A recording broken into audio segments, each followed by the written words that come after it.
المغرب باسكتلندا راح تخسر المغرب. الرحيم مشاهدينا الكرام متابعي قنوات الكاس. لا لا لا لا لا لا لا. جول المغرب، جول اول جول المغرب. واهلا وسهلا بكم في مباراة المغرب واسكتلندا والهدف الاول. هذا ايش؟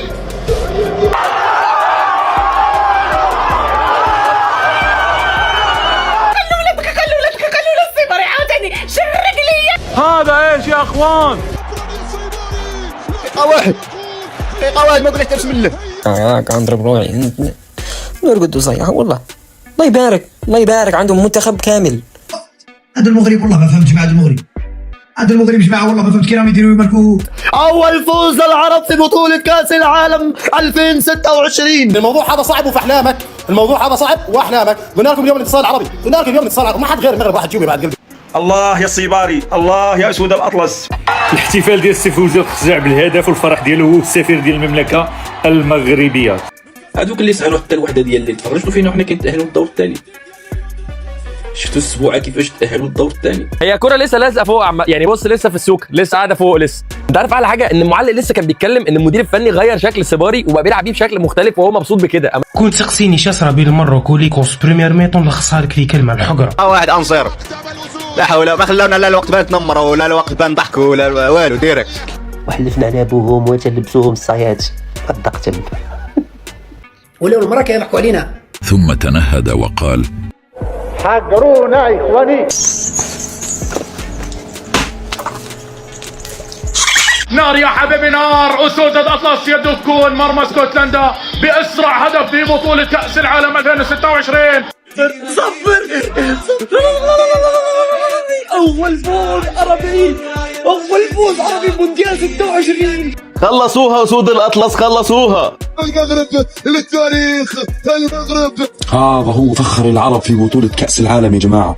المنتخب المغربي هو فخر العرب في كل بطولة كأس العالم. ديما ديما مغرب، ديما ديما ديما. والله العظيم شو هاد حطينا ايدنا على قلبنا. اسكتلندا اخر شيء طلع صوتها. اول انتصار عربي بالمونديال من نصيب المغرب.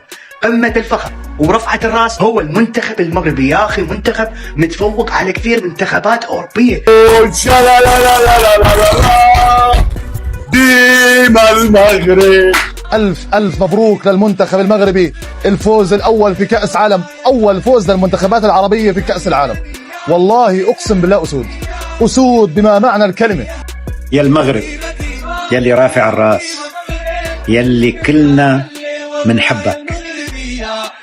شو هالأداء، سير والله للتاريخ يا مغرب. تعبنا واحنا نقول انت مشرف على طول. منتخب المغرب يصعد للمركز الخامس كافضل المنتخبات في التاريخ. اسود الاطلس يعني المنتخب المغربي البطل. 1000 مليون تريليون مبروك لكل من عم بيشوف الفيديو، كل الناس فرحانه.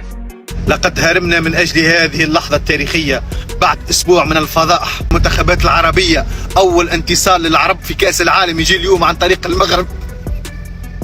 شخصية قوية، أداء مقنع وتنظيم مميز طوال المباراة. صح الفرق كان هدف واحد، بصح الأداء كان بزاف عالي والمستوى كان بزاف فور تاع منتخب المغرب. المنتخب الوحيد العربي في كأس العالم الكل متفق عليه والكل انتماء إلى هذا المنتخب والكل متفق أن هذا المنتخب يوصل أدوار متقدمة. منتخب الجزائر يعني حاليا اللي قاعد يلعب أمام اسكتلندا.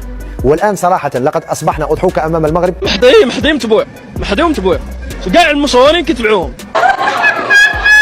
ونقولها ديما مغرب. ألف مبروك للمغرب وللشعب المغربي ولملك المغرب على هذا الفوز العظيم. أسود الأطلس ما يخيبون الظن، يدخلون بجدارة وطالعين وشالين الفوز وياهم. أسود الأطلس تزأر في بوسطن، فوز مهم على اسكتلندا و3 نقاط ذهبية تضع المغرب بنسبة كبيرة في الدور الثاني إن شاء الله. أول فوز عربي في المونديال، أسرع هدف عربي في تاريخ كأس العالم، أول منتخب عربي يضمن الصعود لدور ال 32، أكثر منتخب عربي تسجيلا للأهداف في بطولة كأس العالم. الكلام كله على مين؟ الكلام على النسخة الاستثنائية والنسخة الإعجازية من أسود الأطلس المنتخب المغربي. لا مش طبيعي المنتخب، مش ممكن اللي بيعمله. إذا في منتخب عربي ممكن صنف نشوفه بيوم بنهائي المونديال هو المنتخب المغربي. تخيل حارس اسكتلندا كان يلمس الكرة اللي سددها اسماعيل صباري واللي سجل منها هدف المغرب في الدقيقة الثانية من المباراة. الكرة نفسها ما استوعبتش اللي حصل، فضلت واقفة في الشبكة. مفيش أجمل من دي بداية للمغرب أمام اسكتلندا والإسماعيل صبيري تحديدا بعد ما سجل هدف عالمي في أول 72 ثانية. مبروك للمنتخب المغربي المكسب والثلاثة بونت وتسجيله أسرع هدف في تاريخ المنتخبات العربية في كأس العالم. مش بس كده كمان، ده المنتخب المغربي أول منتخب عربي يقدر يكسب ماتش في كأس العالم 2026.